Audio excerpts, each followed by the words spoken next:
નિલેશભાઈ, mediclaim લેતી વખતે કઈ બાબત ધ્યાનમાં રાખવી જોઈએ? મેડિક્લેમ લેતી વખતે તમારે 7 વસ્તુનું ધ્યાન રાખવું. પહેલી વસ્તુ છે કવરેજ.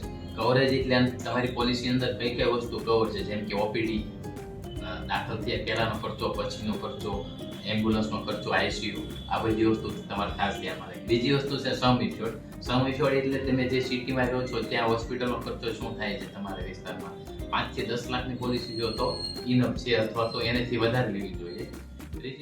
ત્રીજી વસ્તુ છે વેઇટિંગ પીરિયડ. બધી તકલીફમાં અલગ અલગ વેઇટિંગ પીરિયડ હોય છે, જેમ કે કોઈને રેગ્યુલર દવા ચાલુ હોય, ડાયાબિટીસ, બ્લડ પ્રેશર, કોઈમાં કઈ કંપનીમાં અમુક કંપની તરત ફ્રોમ ફર્સ્ટ ડે કવર કરતી હોય, બાકીનો વેઇટિંગ પીરિયડ હોય છે. તે બધી વસ્તુ જાણકારી રાખી. ચોથી વસ્તુ છે ક્લેમની પ્રોસેસ. ક્લેમની પ્રોસેસમાં તેની પ્રક્રિયા કેવી સરળ છે કે જટિલ છે એ ખાસ ધ્યાનમાં રાખવું જોઈએ.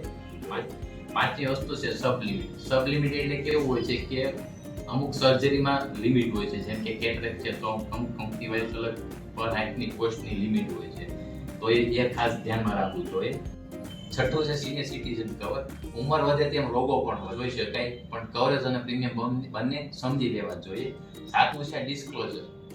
ખાસ કરીને આ પોલિસી લેતી વખતે કોઈ પણ પ્રકારની બીમારી છુપાવી નહીં જોઈએ. કોઈ દવા ચાલુ હોય તો પણ ડિક્લેર કરવું જોઈએ, નહીંતર તમારો ક્લેમ રિજેક્ટ થઈ શકે અથવા તો પોલિસી પણ રિજેક્ટ થઈ શકે. થેન્ક યુ નિલેશભાઈ, આટલી સારી માહિતી અમને. તો મિત્રો, મેડિક્લેમ લેતી વખતે આ 7 વાતનું ખાસ ધ્યાન રાખો. જો આ માહિતી તમને ગમી હોય તો લાઈક કરો, શેર કરો અને આવા જ વિડીયો જોવા માટે અમારી ચેનલને સબસ્ક્રાઇબ કરો.